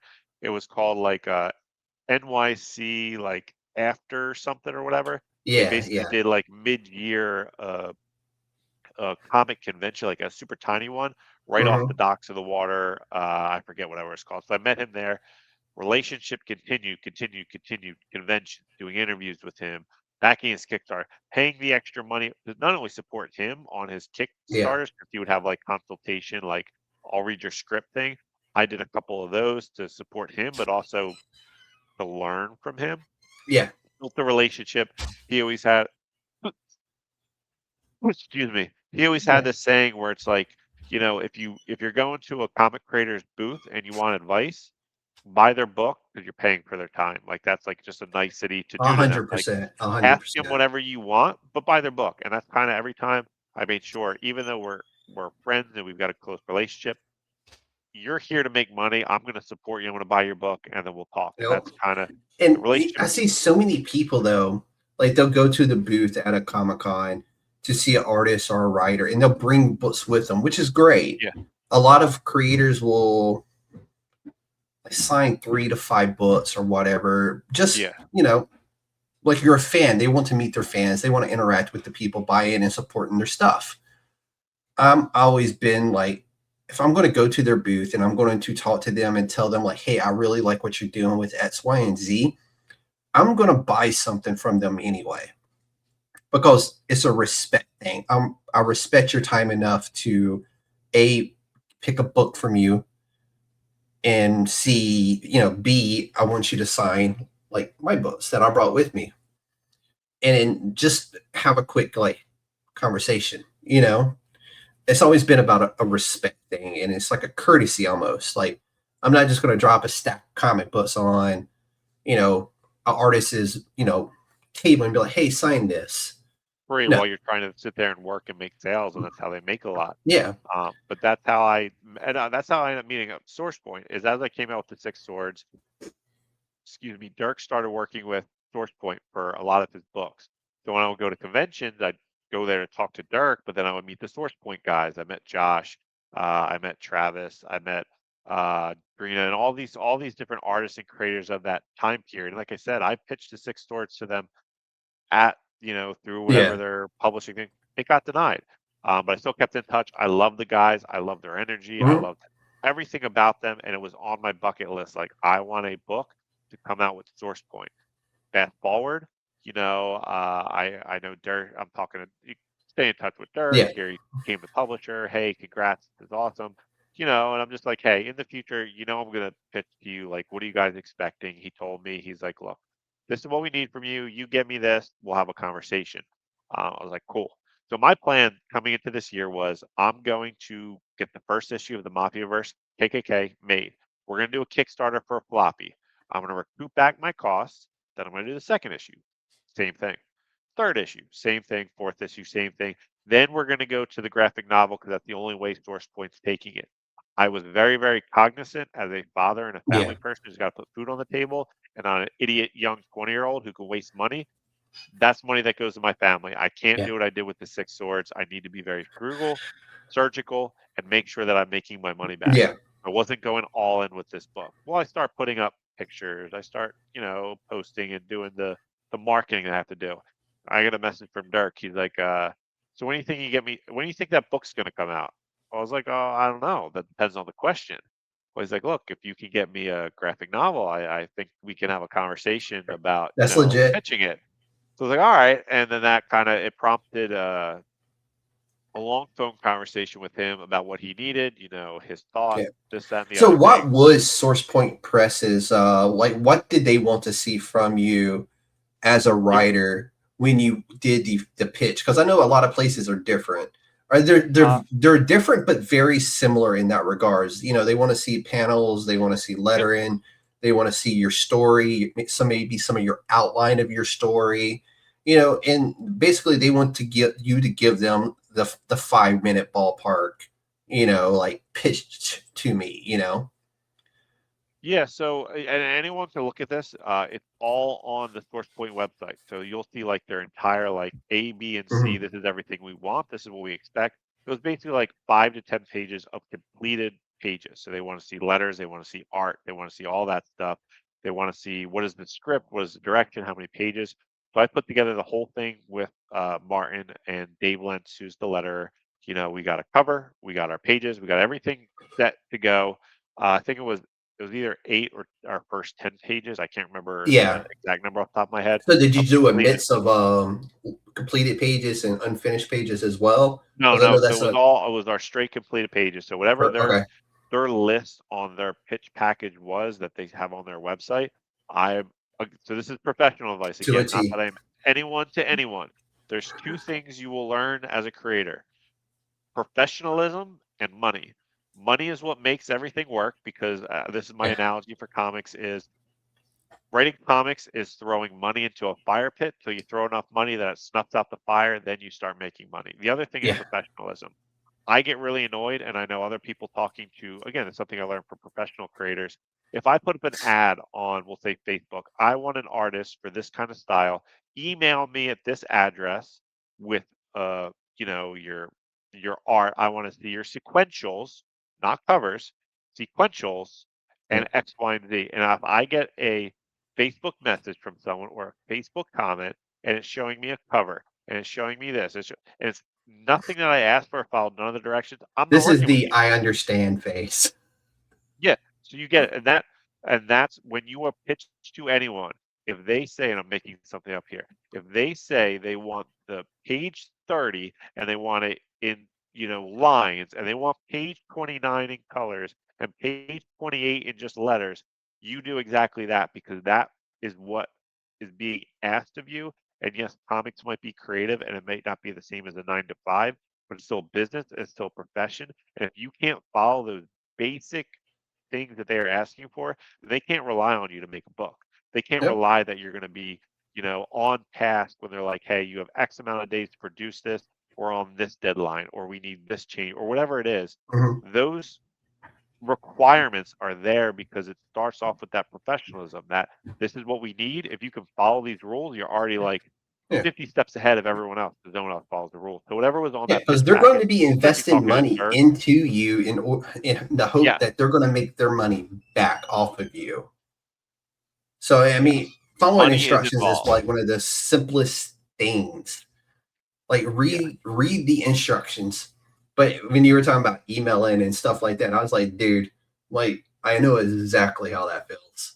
When I first started doing this, and I was like, hey, if you're a creative, if you work in comic books, if you're a writer, an artist, an editor, a penciler, an inker, I want to have you on the podcast. I want to talk to all these people within the comic book world from an indie comic perspective, right? Even if it would have been like a mainstream guy, I've been like, oh, hell yeah, absolutely, I'll talk to you. But I just wanted the first step, right? I want to put the podcast out there to go, hey, I'm available and I want to do this. Please come on the podcast. And dude, I got not short of 50 emails, people sending me all their artwork, their stories. I'm like, did we not read anything in the message? The very specific information provided. They seen podcast, or they seen artist, writer, publisher, blah, and immediately goes, I'm going to pitch you my work. And I didn't at the time. Like, I've grown, and I say I've grown, I've learned. Yeah. I can take those emails now and be like, hey, I like what you're doing, but hey, this is what I do, and this is what I'm trying to do. Is that what you're looking to do? 9 times out of 10, for those types of people, they're going to be like, oh no, why the hell would I want to do a podcast? I'm like, okay.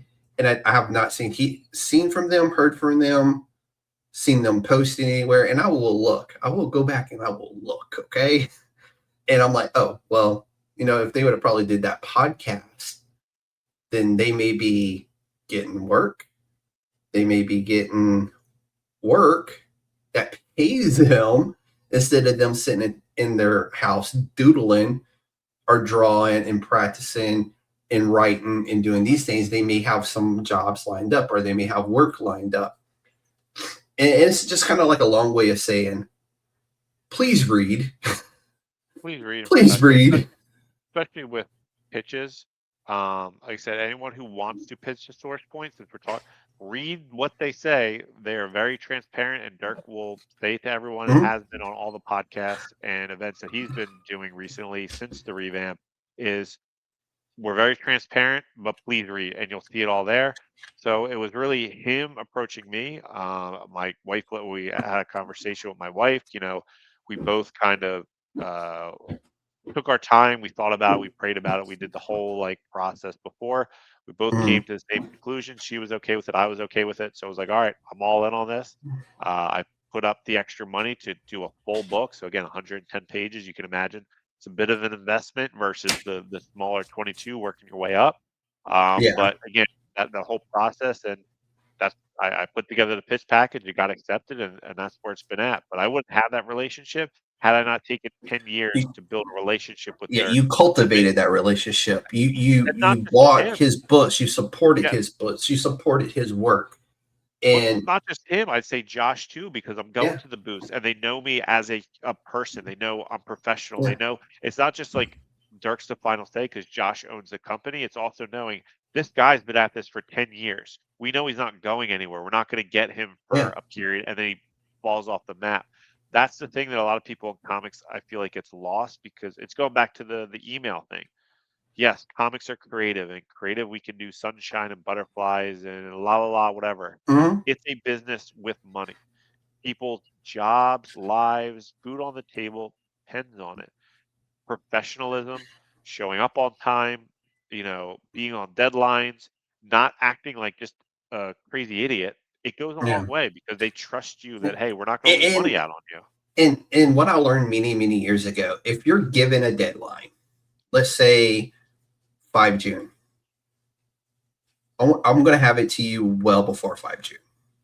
That's just in my nature now to have it there before that. Because if something ain't right, I want to know before 5 June when it was due. So if I get it to you on the 2nd or the 3rd, I'm now expecting, okay, they're going to look at it and they're going to send it back to me. And then I'm going to redo it real quick and get it back to them before 5 June still, because in my head, that 5th is still my deadline to them. And that's just pre-wired into me now at this point. Wait till you have teenagers. They're a ton of fun, let me tell you. They're getting there. In July. Well, mine's about to be a real kid's adult and be 13. 20, so Okay. You could call it old. I said a real adult. I am a real adult. I have 2 jobs. I'm still alive. Come on, work with me. You're gonna cause me more work and more editing. But so you're building toward the Kickstarter pre-sale right now.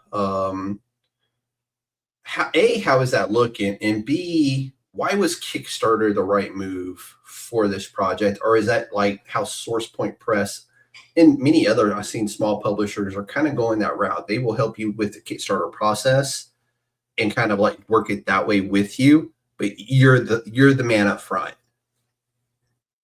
Going well. It's a lot of work. I've been trying to hit every podcast that I can. We're in the process of making sure that in the next probably month or two, we'll have something that we can start getting out to comic review sites as well. I've got the pre-page up.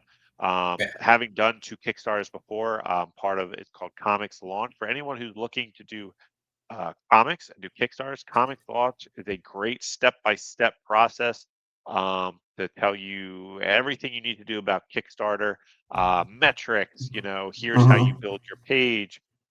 Tyler is fantastic. It's a great supportive group. I've been with them since basically their creation. So I would go back and look through the course. So I've done 2 Kickstarters before, so I've got a little experience. It's completely changed as a medium since I last did it. I'm learning those new back-end things. But going on Reddit, trying to create interaction like, hey, here's our Kickstarter exclusive cover. Yeah. Which one do you think? I'm doing stuff on Yeah. my Instagram, same thing.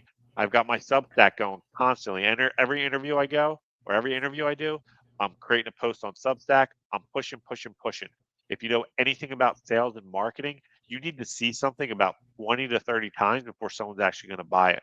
So I need to make sure, and I'm glad that the Kickstarter is not happening till September, because I can build up with these podcasts. I can build up with review sites. I can build up with social media. I can do all these interactive things to just here it is, here it is, here it is, here it is, here it is. We've got, I opened the link about a month and a half ago. We've got 36, 37 followers already. I'm trying to hit way more. Oh, thank you. I'm trying to hit way more. We have basically since you don't get the same, it doesn't work the same when you do followers and backers. So basically, if we get 50 backers, which I'm equating to first day backers, I've got a whole tier for 50, 100, 150, and 200. I think how it breaks down every 50 of free stuff that on the first day of the campaign you will get. So our first set, if we get to 50 followers before launch, that's a free subscription annually to my Substack. It's a $30 value for all the stuff that I put up. I put up articles. I did a whole 3-piece set on the philosophy of South Park and how they relate to the Greek philosopher Diogenes. I've also put up stuff from like I've seen that before from somebody else too. It was really good. I've seen something similar to that before from somebody else, and it was really good. Yeah, I did. Like it was hysterical, laugh out loud, like people checking on me because what the hell are you reading? Yeah. So I do stuff like that. I did one on the philosophy of Superman. I've done one. I'm going through one, which is basically like using pro wrestling as a medium of good and evil and storytelling. Of course, I'm weaving in Tolkien of how Tolkien uses sub-creation and wrestling being a sub-creation of story and all these different things. So if you like that, it's a perfect example too. Oh, it is. Like I said, that's my Substack. It's called Master of None because I'm good at a lot of things, but I'm not great at anything. So I've heard that once or twice martial before. Arts history, those kind of topics. And then if we hit 100, once we hit 100, then I start giving out like physical goodies. I've got copies of the 6 stores from Kickstarter exclusive covers that were a one-time printing. I still have some left. You'll get those free and tacked onto the campaign. So it's about building everything I can and doing a lot of legwork ahead of time. So the day that we launch, we're set in a really good position to fund. This is going to be the way that I make the money back. This is SourcePoint's big thing is they're very, very pro. Do a Kickstarter before we put it out to the world because that's a way to support the creators directly. They take the money from the Kickstarter. It all goes to me and this campaign. They make their money off of the actual sales. I actually have it right here. So we're doing a Kickstarter exclusive cover with my friend, Vlad Klaus. He's done Image Void Trip. He's done a bunch of stuff for me. This is his recent Kickstarter he just did called Digital Bardos. He's an amazing artist. So he is doing our Kickstarter exclusive. He did my 6 Swords exclusive Kickstarter way back. He actually did a 4th issue of the 6 Swords we never got to release. He did a cover for a book I never done. So I've been working with Klaus forever. Yeah. I love him. He's a great artist. I have in mind, and eventually I will check this box. I want to do a graphic novel with him. I have the idea. It's just a matter of timing and finances. But he's a great creator. He's doing our Kickstarter exclusive. We've been tossing out like different versions and thumbnails he's been putting out. So if anyone's seen them, want to look on the internet, see where those concepts are going, maybe even have some input. I like cover 1. I like cover 2. That's the kind of stuff that's out there. I feel like this originally was about SourcePoint. Somehow we're back on this, but kind of circling back to the original question. Dude, no, that's how we roll. That's how we roll. That's the comic world as a whole. We start on a topic, we get off the topic, we circle back to the topic, and it's just a visceral circle. Yeah. SourcePoint. That was how it started. SourcePoint is back. They've got some great creators, some great work that's coming out for anyone who's interested in it. There's a lot of artists that they're doing essentially like in quarters. So there's quarter 1, 2, 3, 4. Yeah. They've already have, I think their first quarter, they came out with 5 or 6 books. The next set is another 5 or 6. They've been on Kickstarter. There's some great stuff out there to find that they're putting out there. SourcePoint is back. Dirk wants this thing. It means a lot to him, and he really wants to push it. Josh wants to push it. So if anyone remembers SourcePoint before, it's essentially the same group of guys, just slightly a little more revamped, going away from those floppies right there to graphic novels. And I think the tagline for SourcePoint now is comics with an edge. So if it's got an edge, it's got a little sharpness to it. SourcePoint is the place for you. And like I said, that's why I always liked them for anyways, because Versa Cleaver County, so damn good. Like there's so many books in there, right, that were just like phenomenal. And a lot of them, this was their only show. Like this was it for them. Like they Yeah. made it to this box and that was the last of them, which is freaking sad because I would have loved to seen a few books in here continue going. Thankfully, The Curse of Cleaver County did continue on through, I think, Image it was, Okay. but it was just such a good book. And this, when I remember reading it when I got this, and I was just like, I need that book. Like I don't know who I need to talk to, but I need that book to continue. And thankfully it did. And but yeah, that I'm happy. Like the joy I had when I got that email from you and you said Source Point Press, I literally had to Google that shit. I'm not bullshitting you. I Googled it. I was like, because I didn't. Like, I was like, damn, they disappeared. Where'd they go? Where they been? What have they been doing? And then it got me excited because it was really them. And I could probably say that about a few other publishers as well, but I know they're like dead. Here, And I'll they get may you more not come back. excited. And this is a offline conversation. Give me whatever information you want me to provide. SourcePoint has an internal communication thing with the other creators, and there's a podcast and media list. Provide me the information. I will drop your information in there. So all the other people who are creating stuff, they'll reach out to you with those books. Perfect. And like I said, I'll So talk. I do know there's a magical list out there that floats around the indie sphere that the USDN is on. And I always love when I get emails from those guys like, hey, you were on the list. I was like, hey, that's awesome. I like being on that list. I gotta find that list. I have never physically seen the list, but I do know that list exists and it's a real thing. So it's really cool for me. Anytime like I get an email going, hey, you were on the list. I'm like, I'm still on the list, baby. I'll have to talk to the. And it's one of those where I'm scared, like, to get a hold of that. Am I going to be too established before long to I'm never going anywhere. I'm always going to be indie. I'm always going to talk to indie creators. This is like what I freaking love to do, man. Like I get to have cool ass conversations with people like CE about a book called The Mafia versus the Klan. I get to hear his real life story. That's it. Dude, I get to learn about your a little bit about your story. We had a connection that we're not going to talk about before we even went live, which is really cool because it's such a rare thing within the world that we live in that you will find two people who have done similar routes in life that we have done, like really similar. It's like kind of creepy. And that's, to me, is like the coolest thing ever. And you just don't get that often. So when it does happen and it's something really cool to talk about, we have some shared connections with our other part of our lives. And Source Point Press is back. Dude, this has been such a freaking amazing episode to learn about your family, your grandfather, who like they don't make dudes like that no more, you know? Like no, they just don't. But before I let you go, man, I did shoot you a message. I don't know if you've seen it, but tell everybody where they can find you and follow the campaign. Yeah, absolutely. So for anyone who wants to back the Six Swords, God, it's been a long night. Anyone who wants to back the Mafia versus KKK, one, you can find me on Instagram and Substack. No longer on X, Twitter, whatever you want to call it. I basically just stick to Instagram and Substack. Facebook too. So Facebook, CE Massari, Instagram, CE Massari, and then for Substack, Master of None. Those are the places I'm at. Those are the places I'm active at. And if you want to back the campaign, it's going to be Kickstarter. You do your little URL search, the Mafia versus the Klan. If you're on my social media, you'll see the links directly. If you can't figure it out or search they're down below now in the description. Your Substack, your Instagram. I didn't include your Facebook because you didn't send me that link, so I didn't include it originally. But if you want to make sure I get it after this, and I will add it in when it goes live again later. Yeah, I'll send it through. So if you want to support, that's the best way. CE Massari on Instagram and Facebook, and then Master of None on Substack. This is 100% a love letter to my family. It's a lot of emotion for myself that's affected my family as I've written it.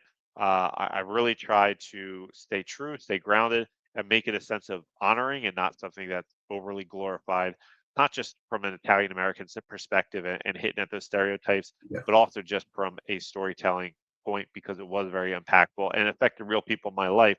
that is still affects to this day. You talk about generational trauma.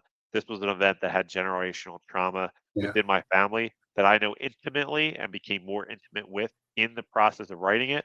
So, at the simple face value, if the Mafia versus the Klan doesn't get you excited, I don't know what will. It is John Wick meets the Godfather. And it's definitely, if you want to support indie books, if you want something that's a little different and you love good art, this is the book for you. And again, I'm a little biased, but I can't say enough good things. Martin's killing it. I've got a great team, great letterer and Dave, great editor and Drena. And I'm really happy and excited to finally get this out in September when we launch. Dude, for anybody wondering, CE will be back in September. We're going to launch this thing the proper way, the USDN way, which I love to kick off Kickstarters with people when they launch. It's going to be a lot of fun. When probably August, I will be talking about September, and you will see the September schedule come out. But CE will be back on that schedule. That I promise you. But CE, thank you for joining us tonight and bringing the Mafia versus the Klan to the Council of Nerds. This is exactly the kind of creator-owned storytelling that we love to spotlight here at the USDN. It has the hook, it has the genre punch, but underneath all of that, it has real emotional foundation rooted in family history, justice, and legacy. To the Council, make sure you follow CE. The links are down below in the description. Check out his Substack and follow that Kickstarter pre-launch, because the more that follow the pre-launch, the better the rewards are on the back end from CE and the team over at Source Point Press. And keep your eyes on the Mafia versus the Klan as it heads toward its campaign and its release in September. And like I said, he will be back for that.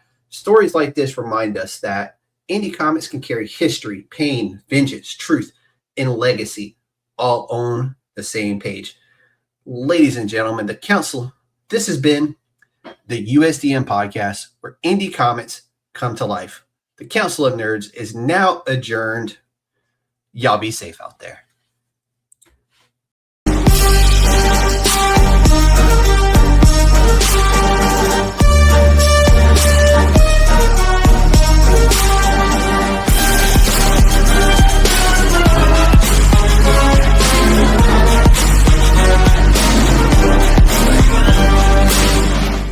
It's a trap!